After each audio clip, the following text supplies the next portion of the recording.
Good morning, good morning, good morning. Ay, good morning na ba ngayon? Good afternoon na pala. So yun mga kakulit. So yun. Akong nakikita niyo yung dati kong yung dinugtong kong video dun sa vlog ko. Itong bahay namin. So ito yung bahay namin ngayon. Yun, so malapit tayo dito sa ilog. Yan. Malapit tayo dito sa ilog na Kasi kaya dito yung napili kong pag titirikan ng bahay dahil makikita mo lang yung dito, matatanaw mo lang yung ilog dito. Yun. Medyo malabo yung ilog yun dahil medyo bumaha. So ngayon mga kulit, hindi yung pagpapanday ko nito. Laging busy si Bianan, si Papa Tani, kaya ang nangyari mga kulit. So yung pinsan ko lang yung pinapatapos ko para ang sa ganun mga kakulit, kahit wala pa kami mapalit na dingding. Kasi ang bibilihin kasi namin ni Ria, yung ganun. Yung ganun na yung gano'n na yung katulad dito sa sa kabilang bahay. Yun lang yung bibilihin din namin. So yero yan na yung bagong labas ngayon na yero, yung tinatawag dito sa amin na kalading. So ngayon mga kulit, abang ginagawa ng pinsan ko yung bahay. Yung pinsan ko kasi, mabuti kasi yung pinsan ko kasi pwede ko lang utangin muna yung isasahod ko dahil pag iba kasi pag kumuha tayo ng ibang panday, hindi tayo makapag-utang ng isasahod natin sa kailangan talagang bayad agad. So yung pinsan ko kasi pwede ko pang pag-usapan na utangin ko muna yung bayad nila para ako muna yung bayad habang wala pa tayong budget. Tapos napag-isipan kasi namin ni Rian ito mga kulit dahil wala pa kami pambili ng cladding, yung katulad niyan, katulad itong pangtakip sa bahay, yung tawag sa amin kung sa Bisaya dingding. So ang namin ito mga kulit, pang samantala namin dingding dito sa palibot namin is yung luna muna. Bibili lang muna kami ng luna para ipalibot namin dito sa pangsamantalang dingding namin sa bahay. Yun. Napakaganda sana ito mga kulit, pero matatapos dito sana. So hanggang dito to. Sa na yun, itong veranda na to. Dito sa portion na to. Hindi pa ito hindi pa si Papa Tanay kasi gumagawa nito dito.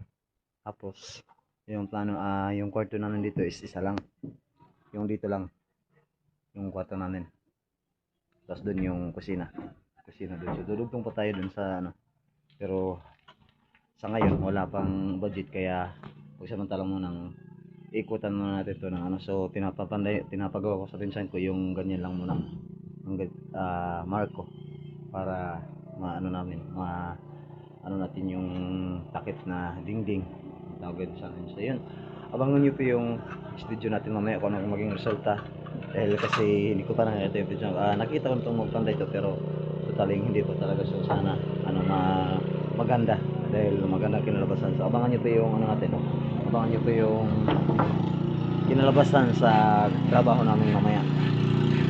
Yun.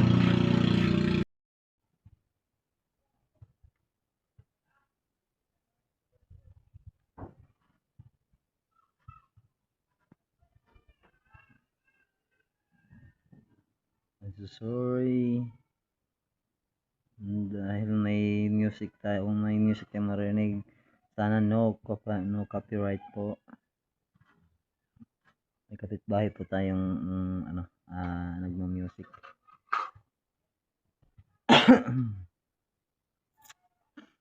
So actually ito pa yung mga namin ang gaganda ng mga kapitbahay namin. Pero din sa amin talaga iwan ko, kaya nga ayaw ko muna sanang lumipat. Kaso gusto na ni Ria talaga na lumipat kami dahil para daw makapag-isip kami ng sarilinan, para maano din namin kung kaya namin. Kasi maganda kasi yung nakabugod tayo kaysa lagi tayong umaasa sa ayo bulong. Kaya yun mga kulit. So ito yung mga natin bahay. Naka din kami dito dahil maganda talaga yung namin dito pwesto dahil kita nyo naman maganda ng tanawin. Saka dito ito rin yung talagang pantalan dito sa amin. Dito naka parking yung mga bangka na galing sa Agusan Mars.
Andos nga to yan.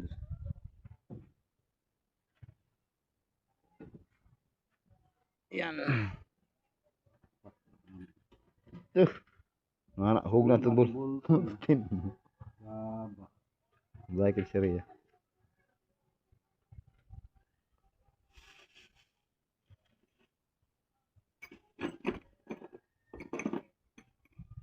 Terus suratnya bahasa melopus.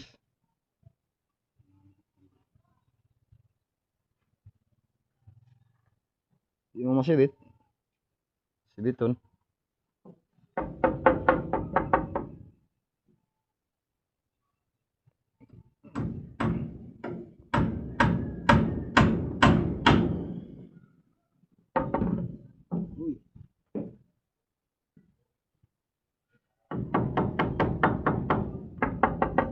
Long, angkong ko ba ini bang? Okay. Angkong gid niya long iskina long kung gid turnin ti angkuan 2-3. Kay basi. Muko nang 2-3 ba? Ani mo dingding ka ani ko gan pantay. Dili siya bakikaw, dili bakikaw. Ang 2-3 yang kuan. Klaro mo tuloy.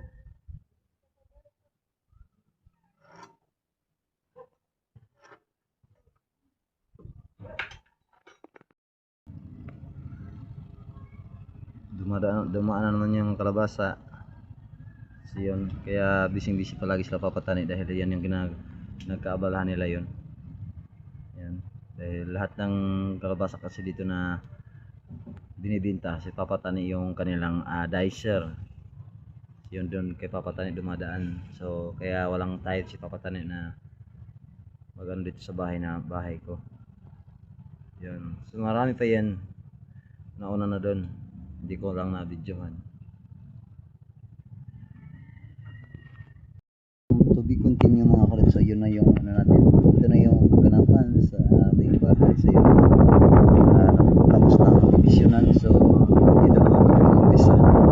Dahil yung dito dito to ano dahil dito natin lalagay yung kusina. Tapos yung terrace namin dito banda na dito banda sa iyo.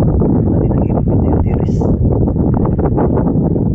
So yun, siya kasi ay nakakano, diba? So maganda yung hangin dito mga bro. Ang lakas ng hangin kaya napakaganda dito sa gusto ko dahil napakaliwalas ng hangin. Dahil dito talaga kasi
So yun mga kulit, ito na yung ganap sa ating bahay. Ayun oh. Yun. Sana to mga kulit. Ano tayo dito sa ano. Yun na yung hanap sa bahay. So bukas nito mga kulit. Bibili lang ako ng lona para ipangtakip ko dito kasi wala pa tayong pambili ng takip. So bibili lang kami ng lona muna para pangsamantala na yung takip sa bahay para matulugan na namin. So yun mga kulit, hanggang dito muna ang aking video. Pasensya na po kayo kung hindi tayo makapag-upload ng madalas gawa ng marami po tayong problema at marami tayong pinagkakaabalahan. So yun, hanggang dito muna ang aking video. Maraming salamat sa walang sawang suporta nyo sa aking YouTube channel. At saka yun mga kulit, sana po huwag po kayong magsawang sumuporta at magbigay ng kahit kunting tulong sa akin mga kulit dahil po wala po ako talagang inaasahan mga kulit dahil wala po akong sahod pa ngayon. Hindi pa ako makapagsahod ng YouTube, kaya umaasa lang po ako sa sponsor niyo mga kulit. Kaya ito yun, yung nagbigay sa akin ng sponsor. So ito po yung ano ko, kaya po nagka-itsura naman konti yung bahay dahil yun po pero hindi kinapos din talaga dahil yung kahoy kasi dito na sa amin mahal. Ito po yung ito lang po yung so, pero salamat tayo po sa nagbigay ng nag-sponsor sa akin dahil kahit pa paano unti-unti ko na pong nabuo yung bahay ko. So yun, God bless you all po, maraming salamat.